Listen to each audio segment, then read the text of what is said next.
ওমা রান্না বান্না হয়ে গেছে? হ্যাঁ, রান্না বান্না ফুল কমপ্লিট, সব টেবিলে দেখো সুন্দর করে সাজিয়ে দিয়েছি। প্রথমেই দেখো গরম গরম সাদা ভাত।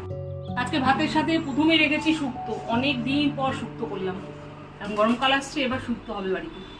তারপরে করেছি সবজি ডাল, সমস্ত সবজি দিয়ে শিম বিচি দিয়ে একটু ডাল ডাল মতো করেছি। ডালের সাথে খাওয়ার জন্য 1 পিস বেগুন ভাজা, সকালবেলা বেগুন ভেজেছিলাম, 1 পিস ছিল, সেটা ডালের সাথে খাবো। তারপরের আইটেম জ্যান্ত একদম মাগুর মাছ এনেছি, মাগুর মাছ দিয়ে আলু দিয়ে একটা স্বাস্থ্যকর পাতলা ঝোল করেছি।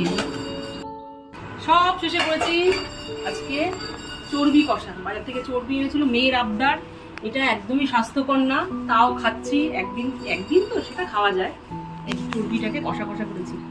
বন্ধুরা, এই রেসিপিটা খুব তাড়াতাড়ি কিন্তু মৃত্যুবাড়ি ডায়েরিতে ফেসবুকে আসছে, সেখানে কিন্তু তোমরা পেয়ে যাবে। আর অবশ্যই আমার চ্যানেলটা কিন্তু ফলো করে আমাকে একটু সাপোর্ট করো। এই হলো আজকে দুপুরবেলাকার একদম তৃপ্তিদায়ক দুর্দান্ত মেনুগুলো কেমন হলো তোমরা একটু কমেন্ট করে অবশ্যই জানাবে। আজকের মতো এই পর্যন্ত, আবার দেখা হবে নতুন কোনো ভিডিও, তো নতুন টাটা।